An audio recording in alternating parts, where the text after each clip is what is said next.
So we've talked about Nashville tuning a bunch on this channel, but for whatever reason, every time we're talking about it on electric guitar. The reason is probably not all that mysterious. It's that I tend to be a little bit more of an electric guitar player than an acoustic guitar player.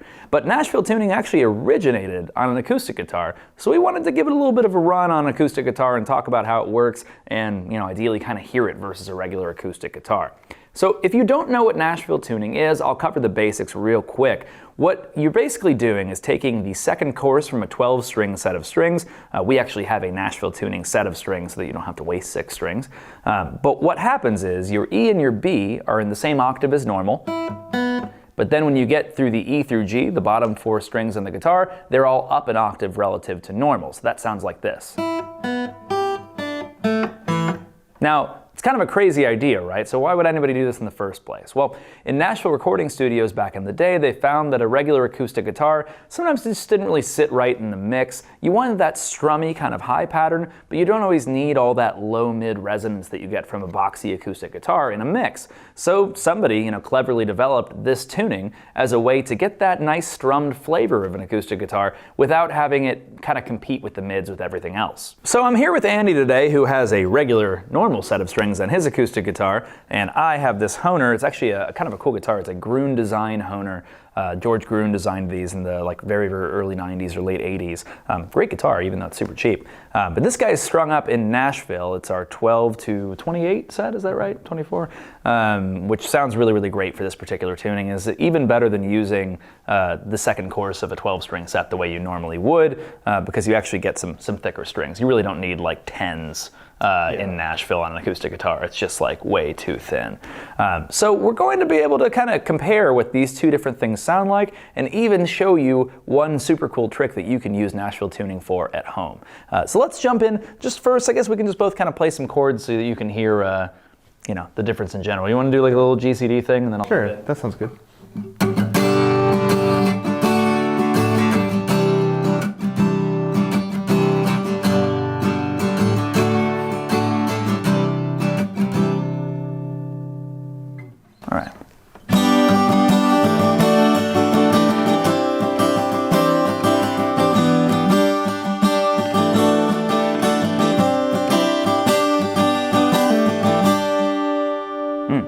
I love that sound so much, just that. It's almost angelic. It reminds me of a shimmer reverb in some ways, sure, but really crystalline. Analog, right? So you can obviously hear it. You still can tell that there's a guitar strumming.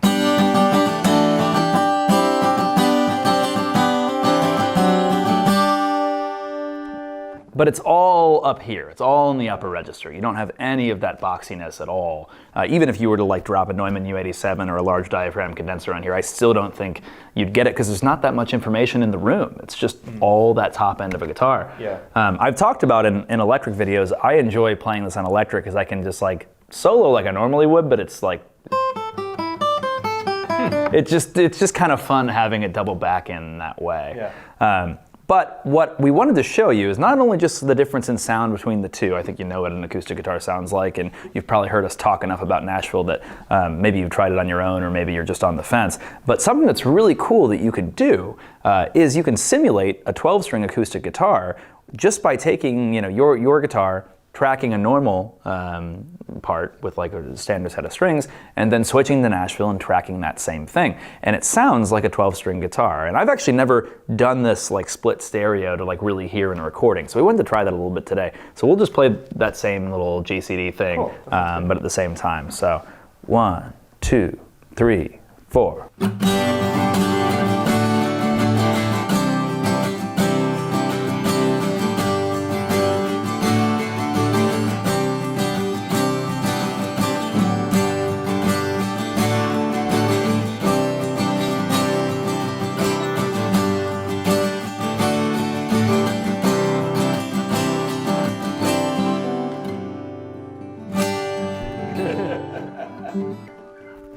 Even hearing it in the room, you can get that sound of a 12-string acoustic guitar, but there's also the variance of two different people playing two different guitars that adds some cool kind of fullness and thickness. Yeah, and I think in a mix, something like that spatially would feel a lot more full than just a standard 12-string. Yeah, we're gonna pan it hard left and hard right, which I wonder if anyone's ever developed like a 12-string electric where you split out you could split out each string basically. Yeah, sure, interesting. That'd be kind of fun. So you could affect the octave chorus or put a shimmer reverb on the octave chorus, but not the other ones. Yeah, like a set of offset hexaphonic pickups. Yeah, that'd be a stupid expensive thing to do just to try one thing, but it'd be pretty fun.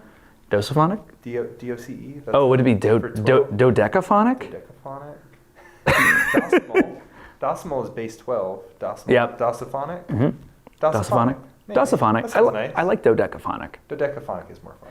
Anyway, we don't have this pickup, so we're just kind of teasing you right now, but we'll register that for the future to try a different time. I want to, real quick, because we joked that we would do some MBV stuff. I want to do it one more time with that. 1, 2, 3, 4.